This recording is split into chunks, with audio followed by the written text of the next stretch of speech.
Allergic कफ के बारे में बात कर रहे हैं। एलर्जिक कफ हाँ के जी। बारे में हम ये देखेंगे आखिर एलर्जी कैसे पहचानी जाती है। तो एलर्जी को हम स्नीजिंग यानी कि बार-बार छींक आना, इची आईज़, आँखों में जलन होना, खुजली होना, रैशेज़, रनी नोज़ यानी नाक बहना, ये सब चीज़ें हैं जो एलर्जी को बताती हैं। एंड इससे हम आइडिया लगा सकते हैं कि किसी पेशेंट को एलर्जी है। और हो सकता है उसे लंबे समय से है, तो हो सकता है कि वो क्रॉनिक कफ भी हो। तो मैनी पीपल ओवरलुक दिस, काफ़ी लोग इसे देखते हैं एज अ कोल्ड और इन्फेक्शन। वो उसे समझते हैं कि या तो कोल्ड हो गया, इन्फेक्शन हो गया है। And coughing can be primary symptom. Allergy का जो प्राइमरी सिम्टम है वो खांसी ही है। कोई भी एलर्जी होगी तो उसमें पहले पेशेंट को खांसी आना स्टार्ट होगी, सूखी। According to the American College of Allergy, Allergy, Asthma and Immunology, people sensitive to dust, यानी अमेरिकन कॉलेज ऑफ एलर्जी वो ये बताते हैं कि अस्थमा या इम्यूनोलॉजी, यानी ऐसे जो पेशेंट्स होते हैं उनको अस्थमा होता है तो वो डस्ट के लिए सेंसिटिव होते हैं, पेट पार्टिकल्स के लिए, यानी कि डॉग, जो डॉग से भी सेंसिटिविटी होती है, यानी किसी घर में कुत्ता है तो उससे भी। बाहर के जो पॉलन से धूल के कण हैं या फिर फंगस है, जो कॉमन, ये कॉमन एलर्जन है जिनसे एलर्जिक रिएक्शन हो सकती है। एंड थिंक अबाउट इट, अगर आप इसके बारे में सोचते हो, coughing is a normal body response. मतलब स्पेशली जो कफिंग जो है वो, जो यानी जो छींक आ रही है, जो खांसी है, वो हमारी बॉडी का नॉर्मल फिनोमेना है, जिससे कि जो इरिटेंट्स होते हैं जो हमारी बॉडी में अंदर गए हैं उसको क्लियर किया जा सके, साफ किया जा सके। तो स्पेशली कफिंग जो है वो एक नॉर्मल नेचुरल वे है क्लियरिंग का, बॉडी को क्लियरिंग का इरिटेंट से। What exactly is an allergy? अभी ये एलर्जी है क्या, आखिर हम ये जानेंगे। तो an allergy occurs when you immune system over react to substance, यानी कि एलर्जी एक ऐसी उसको एक ऐसा टर्म है जिसमें हम ये कह सकते हैं कि कोई भी पार्टिकल या कोई भी सब्सटेंस जो हमारी बॉडी में गया, जो हमारी बॉडी का है या नहीं, अगर बॉडी उसके लिए, मतलब अगर एंटीबॉडी बनाती है, या अगर बॉडी इसको एक्सट्रिंसिक यानी कि कुछ बाहर का पार्टिकल समझती है, तो वो उसके लिए एक एलर्जन होता है। तो your body treat the substance like dangerous invaders. तो बॉडी ये मानती है कि ये बाहर से कोई मतलब इन्वेडर्स हैं, बाहर से आए हुए कोई पार्टिकल्स हैं। तो इसके लिए बॉडी अपना एक रेस्पॉन्स जनरेट करती है खांसी के रूप में, जिसमें हमारी बॉडी के अंदर भी इन्फ्लेमेशन होता है। मतलब जब ये सब होता है तो उसमें हिस्टामिन का लेवल बढ़ता है, इन्फ्लेमेशन होता है, बुखार भी आता है। एंड ये सब नॉर्मल फिनोमेना है। एंड इरिटेशन, यानी कि समटाइम्स ऐसा लगता है कि गले में कुछ खरांश है, नाक का सूखना, नाक बहना, ये सब लक्षण हैं जिसमें कि हल्की-फुल्की यानी खाँसी भी बनी हुई है। ये सब बेसिकली हमारी बॉडी का, मतलब ये नेचुरल फिनोमेना है एलर्जन से लड़ने के लिए, यानी कि बॉडी हमारी एलर्जन से लड़ रही है। When allergen was inhaled, it can cause the airway to swell and become narrow, यानी कि अगर हम कोई एलर्जन अगर इनहेल करते हैं, यानी कोई डस्ट पार्टिकल या कोई डॉग डॉग से कोई उसका जो हेयर या फर या जो भी वर्ड्स के हैं, अगर वो इनहेल होते हैं, और तो उससे भी क्या है, हमारी बॉडी में स्वेलिंग आ जाती है, और हमारी जो रेस्पिरेटरी पास से होता है, यानी सांस की नली, वो उसमें सूजन आने के कारण से वो नैरो हो जाती है। तो वहाँ पे भी पेशेंट को मतलब खांसी आना, नाक बहना और सांस लेने में दिक्कत होना, ये सब चीज़ें हो सकती है। तो specially coughing in this case is a reflex your body, मतलब ये, इससे हमें ये पता पड़ता है कि कोई भी एलर्जन है जो इरिटेट कर रहा है हमारे अंदर की श्वास नली को, तो वो एक प्रकार का जो कफिंग है वो एक रिफ्लेक्स है हमारी बॉडी का, उसको बाहर निकालने के लिए। तो रेस्पिरेटरी ट्रैक्ट इन्वॉल्वमेंट, तो अब हम ये जानेंगे कि आखिर जो एलर्जी है वो किस किस रेस्पिरेटरी ट्रैक्ट, मतलब जो श्वास की जो नली, उसके दो पार्ट होते हैं, अपर एंड लोअर। ऊपर का पार्ट होता है और नीचे का पार्ट होता है। इसमें स्पेशली जो अपर पार्ट है, तो उसमें क्या सिम्टम्स हो सकते हैं। तो जस्ट लाइक अ फीवर होगा, what doctor call allergic rhinitis, जिसे मेनली डॉक्टर ज़्यादातर एलर्जिक राइनाइटिस के नाम से बोलते हैं, अपर रेस्पिरेटरी रिएक्शन, यानी कि ऊपर की जो सांस नली से संबंधित जो समस्याएं हैं। इसमें कॉमन कोल्ड, यानी कि जुकाम का होना, सूखी खांसी होना और छींके आना, नाक बहना, ये सब इसके सिम्टम्स हैं। इसके अलावा अगर हम देखें लोअर रेस्पिरेटरी ट्रैक्ट रिएक्शन, यानी कि अगर नीचे की रेस्पिरेटरी पासेस को देखें, जो कि काफ़ी सीरियस होता है, तो यहाँ पर लाइक एलर्जिक अस्थमा कहना कर, जैसे ऊपर एलर्जिक राइनाइटिस थी, उसी तरह से नीचे वाले पार्ट का अगर कोई रिएक्शन है, रेस्पिरेटरी रिएक्शन है, तो उसे हम एलर्जिक अस्थमा कहेंगे। And this is more serious, ये ज़्यादा सीरियस होता है। This is often when allergen not only cause coughing, यहाँ पर एलर्जन जो होता है वो केवल कफिंग ही नहीं करता, but also trigger asthma like symptoms. अब वो अस्थमा लाइक सिम्टम्स क्या हैं, जैसे कि चेस्ट टाइटनेस यानी कि सीने का भारीपन होना, वीजिंग, सीटीसी बजना एंड शॉर्टनेस ऑफ ब्रेथ, सांस का फूलना एंड रैपिड ब्रीथिंग, तेज तेज सांस चलना। ये सब सिम्टम्स स्पेशली इशारा करेंगे कि आपको जो है नीचे लोअर रेस्पिरेटरी यानी कि नीचे की जो रेस्पिरेटरी पासेज है वहाँ पर इन्फेक्शन हुआ है या कोई एलर्जन है वहाँ पर उसने उसको ट्रिगर किया है। और ये हेल्थ केयर प्रोवाइडर यानी कि कोई अगर हेल्थ केयर प्रोवाइडर है एंड वो डायग्नोज कर सकता है इसको अस्थमा, एलर्जिक अस्थमा के रूप में। Also if you experience any of the symptom it is important to get evaluated. अगर ऐसा कोई सिम्टम मिलता है तो क्या सिम्टम है तो वो भी देखते हैं। तो स्पेशली सिम्टम्स में परसिस्टेंट ड्राई कफ, तो इस अगर किसी पेशेंट को काफ़ी समय से मतलब सूखी खांसी बनी हुई है, इट्स डिस्क्राइब्ड एज अ टिकी कफ, यानी कि ऐसा है कि वो बार बार खांसी आ रही है, अटक सा गया है कुछ गले में, and you might also notice throat itching, मतलब गले में कुछ खराश सी भी होना। मतलब कुछ पेशेंट्स ऐसे भी बताते हैं, मतलब सूखी खांसी कई दिनों से, गले में खराश होना, गले में कुछ अटका हुआ है। ये all are the symptoms of allergic cough. ये सब एलर्जिक कफ है, एलर्जी कारण से ऐसा हो रहा है। Another clue is when your throat itching and cough worse in certain environment और ड्यूरिंग पर्टिकुलर सीजन्स, यानी कि कभी कभी कुछ ऐसे सीजन्स बदलता है, जैसे अगर समर से हम मान के चलिए रेनी सीजन में गए या फिर रेनी से विंटर में गए, तो समटाइम्स पर्टिकुलरली कुछ सीजन में भी कुछ पेशेंट्स बोलते हैं कि ये जो कफ है यानी खांसी है या खुजली है, थ्रोट में इचिंग है, तो ये भी एक क्लू है कि ये भी आपको एलर्जिक कफ हो सकता है, एलर्जिक खांसी हो सकती है, एलर्जी हो सकती है। And importantly allergic cough do not cause a fever. तब इम्पोर्टेंट पॉइंट ये है कि जो एलर्जी वाला जो कफ है, एलर्जिक कफ है, उसमें जनरली फीवर नहीं होता और कोई बॉडी एक नहीं होता। These symptoms are common with the viral infection like flu और कोल्ड। मतलब जनरली एलर्जन से तो ये नहीं होता। अगर एलर्जिक कफ है तो वहाँ पे फीवर और बॉडी एक नहीं मिलेगा, लेकिन अगर फीवर बॉडी एक मिल रहा है तो मोस्टली ये वायरल इन्फेक्शन के कारण हो सकता है, बट नॉट एन एलर्जी कफ। ये एलर्जी कफ नहीं। तो दैट्स वेरी इंपॉर्टेंट सिम्टम। ये बहुत जरूरी है कि बुखार है यानी बुखार है या नहीं है। अगर बुखार है दैट्स मीन ये वायरल की तरफ ज़्यादा जाएगा। If you your cough is happening alongside sneezing, nasal congestion और वाटरी आइज, मतलब अगर पानी आ रहा है आंखों से या छींक हो रही है या नाक सूख रही है, it strongly suggest allergy are involve. तो ये स्पेशली बता रही है कोई एलर्जन है जिसके कारण से, यानी कि ये एलर्जी में जाएगा, नाक से पानी आना, आँख से पानी आना या फिर नाक का सूखना, छींके आना। सो ट्रिगर्स फॉर एलर्जी, नेक्स्टली हम इसको देखेंगे कि एलर्जी के लिए क्या क्या ट्रिगर्स हैं।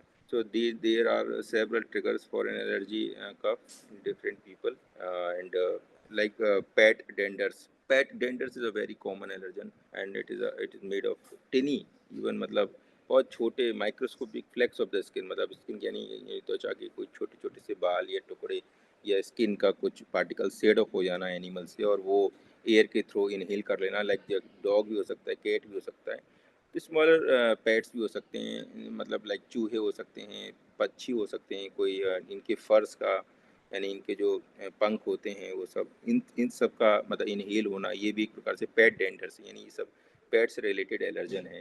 ये भी एलर्जिक रिएक्शन करते हैं, इनसे भी ये एलर्जिक कफ की संभावना ज़्यादा रहती है। एंड ज़्यादातर ये एयर बॉर्न होते हैं, ये एयर के थ्रू ही हमारी बॉडी में रेस्पिरेटरी ट्रैक। लाइक अब नेक्स्ट जो एलर्जन है वो लाइक डस्ट माइट्स। सो डस्ट माइट्स बहुत कॉमन है। जनरली जो धूल के कण होते हैं यानी जो धूल होती है वहाँ पे कुछ माइट्स लाइक दीमक लाइक जो कुछ स्ट्रक्चर्स या कुछ इंसेक्ट्स, स्मॉल इंसेक्ट्स लाइक वो भी सब रहते हैं। उनकी डेड स्किन सेल्स होती हैं, वो भी जस्ट लाइक एनर्जी जो हमें नेक डाइट से नहीं दिखते, जनरली हम ऐसे नहीं देखेंगे, वो भी समटाइम्स एलर्जन की तरह यानी एलर्जिक कफ की तरह जो है वो हमारे रेस्पिरेटरी ट्रैक को इन्वॉल्व करते हैं। एंड पॉलेंस भी हैं।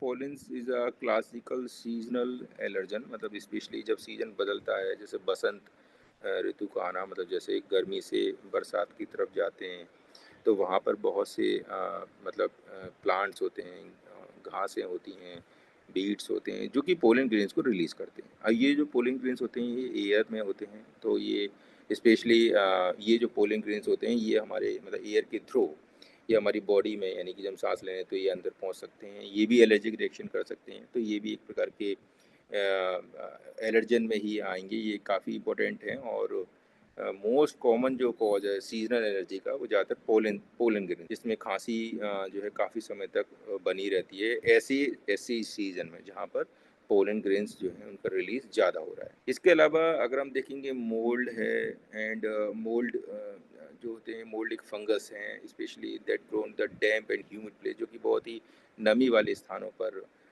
स्पेशली होता है। और इनके जो स्पोर्स होते हैं, तो ये जो स्पोर्स हैं, ये स्पोर्स बेसिकली ये स्पोर्स एयर में रहते हैं। ये स्पोर्स भी अगर इनहेल कर लें तो वहाँ पे भी ये स्पोर्स जो है वो एयरवे में जा कर के उसको इरिटेट करते हैं, एलर्जी कॉज करते हैं। खांसी जो है एक मेन सिम्टम, दैट्स एलर्जिक कफ जिसे हम एलर्जी हैं, तो एलर्जिक कफ की संभावना इस ऐसे केस में भी होती है। एंड स्पेशली बाथरूम में एंड बेसमेंट में ज़्यादातर जहाँ नमी है वहाँ पर ये ज़्यादा होते हैं। इसके अलावा कुछ फूड पार्टिकल्स भी हैं, फूड है लाइक डेयरी प्रोडक्ट्स हैं, जैसे दूध से बनी चीज़ें हैं, नट्स हैं, सेलफिश है, ये भी एलर्जिक रेस्पॉन्स करती हैं। ये भी लाइक एलर्जन कुछ पर्सन्स में ये भी एलर्जी का काम कर सकती हैं और इनसे भी हमें खांसी यानी कि होने की संभावना ज़्यादा होती है। तो ये भी एक एलर्जन ही है जो कि गले को इरिटेट करते हैं और इसमें भी पेशेंट को एलर्जिक कफ जैसे सिम्टम यानी कि लक्षण आ रहे हैं। इसके अलावा अगर हम देखें कुछ मेडिकेशंस भी हैं जो कि स्पेशली एलर्जिक रिएक्शन करती हैं। इसमें खांसना यानी कि खांसी का होना मुख्य लक्षण है, जिसमें कुछ मेडिसिन है जो ज़्यादातर बीपी के मरीज लेते हैं, जिसमें एसीई इनहिबिटर्स, इसमें रेमिप्रिल, एनालाप्रिल, कई मेडिसिन ऐसी हैं। स्पेशली पेनिसिलिन भी है। पेनिसिलिन भी एक एलर्जिक रिएक्शन, इसलिए लगाने से पहले इसमें एलर्जी टेस्ट करते हैं। तो ये भी यानी कि कुछ मेडिसिन भी वो एलर्जन के रूप में हमारी बॉडी को ट्रिगर कर सकती हैं और एलर्जिक कफ हमें हो सकता है। अगर हम देखें तो अभी हम पोलन एलर्जन की बात कर रहे थे। इसके अलावा एलर्जिक कफ वर्सेस कॉमन कोल्ड, आखिर दोनों में क्या डिफरेंस? स्पेशली हमने अभी कुछ समय पहले ही अभी देखा कि जो एलर्जिक कफ है वो that it is easy to confuse allergic cough यानी कि विद कफ, मतलब कफ और एलर्जिक कफ दो अलग बातें हैं फ्रॉम ए कोल्ड, जुकाम जिसे हम कहते हैं, जुकाम होना, because both can cause coughing, दोनों में खांसी आती है और नाक बहेगी। बट इनके कुछ डिफरेंसेस हैं जिसमें allergy can trigger by a reaction and something in your environment, like जैसे एलर्जिक यानी कि कुछ अगर आपको एलर्जी का कोई ऐसा क्लू मिल रहा है, लाइक पोलन ग्रेन्स, पैट डेंडर्स, अभी पैट डेंडर जो बताए, जो जानवर यानी कि कुत्ता है, बिल्ली है, इनके जो वाल हैं, इनकी त्वचा के कुछ पार्टिकल्स हैं, ये हो सकते हैं। डस्ट माइट है, धूल के कुछ कण या धूल में जो माइट्स होती हैं वो, ये सब इनसे एलर्जी जो है ट्रिगर होती है, ये सब एलर्जन है। तो ये हैं। एंड कोल्ड जो कोल्ड जो होगा ऑन द अदर हैंड यानी कि वो मोस्टली वायरल होगा, यानी कि लाइक फ्लू लाइक सिम्टम्स उसमें, यानी कि वो वायरल है। यहाँ पर दोनों चीज़ों में हम इस तरह से समझ सकते हैं कि डिफरेंस बिल्कुल सिंपल है कि एक जो कॉमन कोल्ड है वो एक वायरल यानी कि वायरल इन्फेक्शन है, जबकि एलर्जिक कफ जो है वो, इसमें जो कफ हो रहा है वो एलर्जी यानी कि एलर्जन के कारण से हो रहा है, जिसमें पोलन ग्रेन, पेन टेंडर्स यानी कि ये सब, डस्ट माइट, ये सब शामिल हैं। इसके अलावा अगर हम देखेंगे तो इसमें allergy can last a long as you exposed to the allergen, यानी कि इससे हम ये समझते हैं कि अगर एलर्जी अगर है यानी कि जब तक उस एलर्जन का एक्सपोजर रहेगा तब तक एलर्जी रहेगी, तब तक वो उसको परेशान करेगी पेशेंट को, और उसमें खांसी या फिर जो ये संभावना रहेंगी। लेकिन कॉमन कोल्ड में ऐसा नहीं होता है। अगर हम एलर्जी यानी कि एलर्जन को वहाँ से रिमूव कर दें तो कुछ समय बाद उसका जो कफ है वो उसमें इम्प्रूवमेंट होना शुरू होगा। लेकिन कॉमन कोल्ड जो है ये वायरल इन्फेक्शन है, जब तक वायरल पार्टिकल सेड ऑफ नहीं हो जाएंगे, वायरल इन्फेक्शन कम नहीं होगा, तब तक ये ऐसा नहीं जाएगा, इतनी जल्दी रिजॉल्व नहीं होगा। जनरली कोल्ड को 1 से 2 वीक्स लग जाते हैं जाने में। With a cold it's more common to experience sore throat, body ache and headache. ज़्यादातर जो जुकाम है जैसे कोल्ड कहते हैं वो मतलब ज़्यादातर मतलब गले में खराश होना, पूरे शरीर में दर्द होना और सिर में दर्द होना, इन सभी के साथ मतलब ये मेनली मोर कॉमन है, मतलब जुकाम में ज़्यादा मिलते हैं symptom. This symptoms are less likely to occur in allergy, allergy में ये कम मिलते हैं। जैसे कि हमने अभी देखा कि एलर्जी में फीवर जनरली नहीं होता, जैसे यहाँ बॉडी एक है लेकिन एलर्जी में फीवर नहीं होता।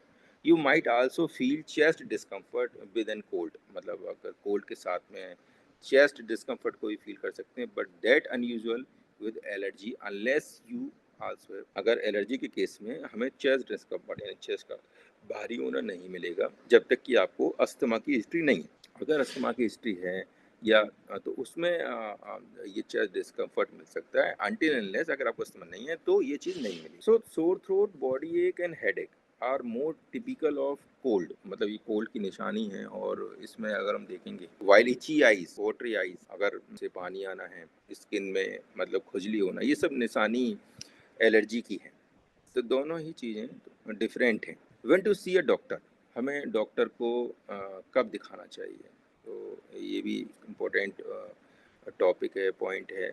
Most people can manage an allergy cough with over the counter remedies और lifestyle. However, if your cough is severe, अगर आपका जो खांसी है अगर बहुत सीवियर है, मतलब बार बार हो रही है, परसिस्टेंट है, कई दिनों से बनी हुई है, जो कि लाइफ की क्वालिटी को इम्पेक्ट कर रही है, जो आपके दैनिक जो काम है उनको डिस्टर्ब कर रही है, तो इट इज़ इम्पोर्टेंट कि आप उसको हेल्थ केयर प्रोफेशनल, यानी कोई भी डॉक्टर है जिस पर डिग्री है उसको आप दिखा सकते हैं।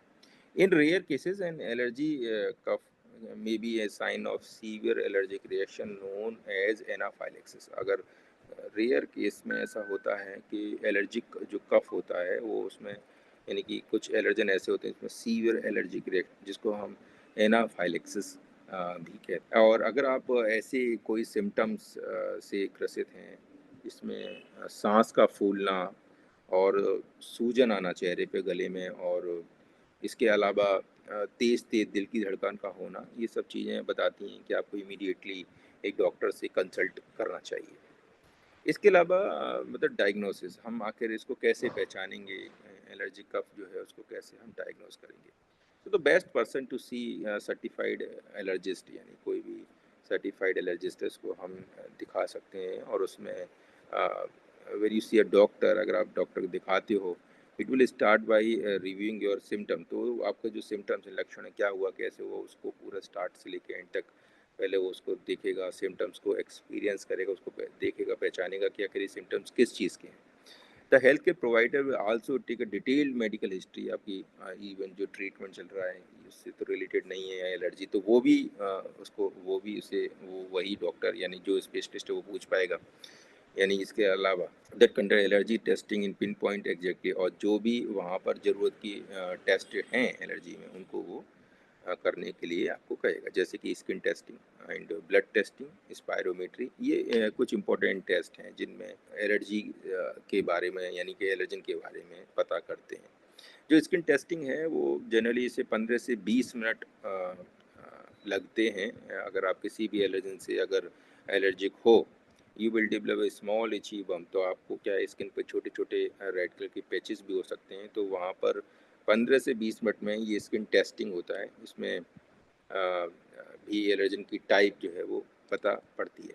इसके अलावा अगर हम बहुत सी केसेस में ब्लड टेस्टिंग, यानी कि ब्लड का टेस्ट भी करते हैं, जिसमें कि हमारी बॉडी के अंदर, यानी ब्लड में जो एंटीबॉडीज़ हैं, स्पेशली कुछ एलर्जिक एंटीबॉडीज़ हैं जिसमें आईजीई, तो इस तरह की एंटीबॉडीज़ का मिलना भी कहीं न कहीं हमें बताएगा कि एलर्जी पेशेंट को है।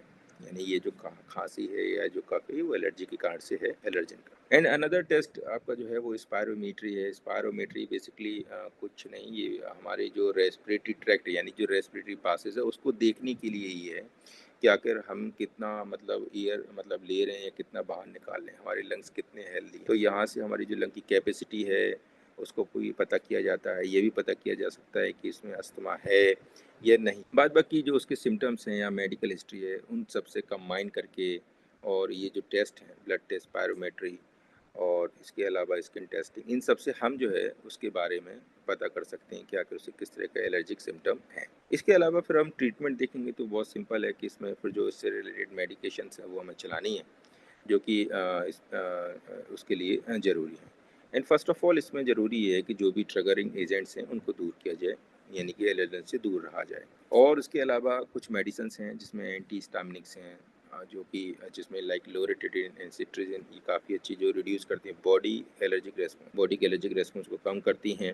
इसके अलावा कुछ डीकंजेस्टेंट, जो नाक का बहना, यानी उसको जो होता है नाक का सूखापन, इन सबको भी कम करती हैं, जिसमें like pseudoephedrine and nasal corticosteroids. बहुत से केस में नेजल कॉर्टिकोस्टेरॉइड्स चलाने पड़ते हैं, लाइक फ्लूटिकासोन, जो इन्फ्लामेशन नाक के अंदर कम करते हैं, यानी उसके अंदर की जो बीमारी है, यानी कि जो है वो उसको कम करते हैं। इसके अलावा कुछ कफ सप्रेसेंट हैं, खांसी के लिए मतलब कुछ ऐसे जो खांसी को कम करें, टेम्परेली उसको मैनेज करें। एलर्जिक इंजेक्शंस, इम्यूनोथेरेपी जो कि basically desensitize your body to allergen, and कुछ लोजेंजेस भी हैं, कुछ टैबलेट्स हैं जो कि सूद ड्राई एनर्जी यानी कि गले में कुछ खांस होना उसके लिए हम लोजेंजेस या फिर हम इसके अलावा using a combination of treatment, हम कॉम्बिनेशन ऑफ ट्रीटमेंट भी ले सकते हैं, like pairing an antihistaminic with decongestant, दोनों साथ में ले सकते हैं। Can often provide better symptom. Home remedies भी काफ़ी इफेक्टिव होती हैं, लाइक जैसे कि हनी यानी कि शहद। शहद अपने आप में काफ़ी अच्छा है, खांसी और गले में अगर खराश है उसके लिए 1 स्पून यानी कि 1 चम्मच अगर हम शहद लेते हैं हल्के से गर्म पानी में या फिर चाय में डाल के, तो इमीडिएट रिलीफ करता है। इसके अलावा local honey might help desensitize to local pollen grains of local pollens over time, and seasonal allergy symptom जो है पोटेंशियली काफ़ी कम हो जाते हैं। तो शहद अपने आप में एक अच्छा होम रेमेडी हो सकती है।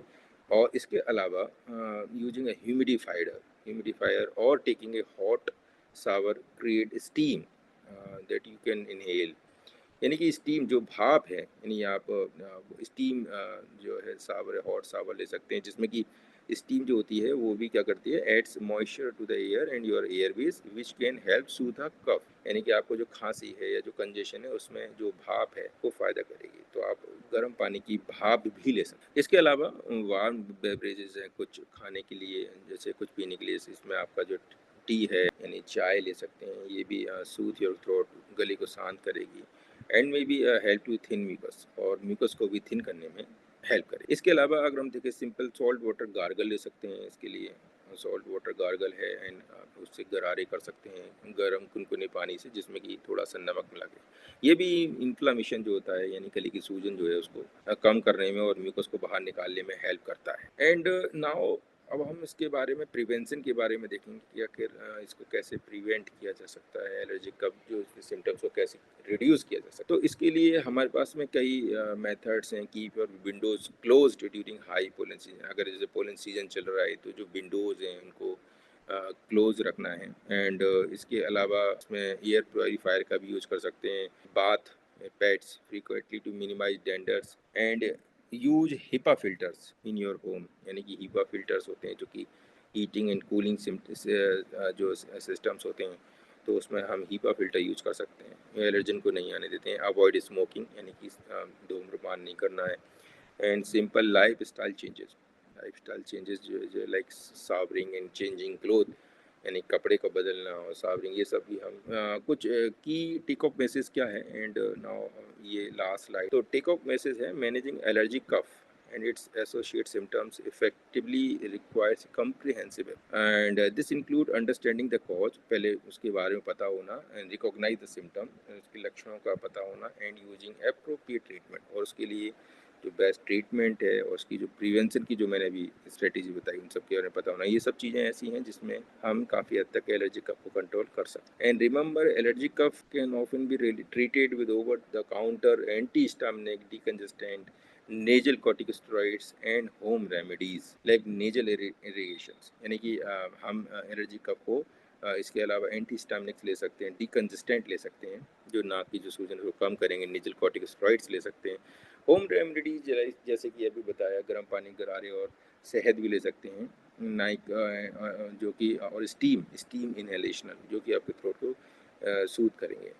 And if you have frequent severe allergy, seeing allergist, तो आप वहाँ पे कोई एलर्जिस्ट को दिखा सकते हैं, स्पेशलिस्ट को दिखा सकते हैं। Help to identify your specific trigger and develop personalized management plan, जो आपके लिए आप ही के हिसाब से एक मैनेजमेंट प्लान बना सकते। So this is all about to allergic cough. Now I am ending for that.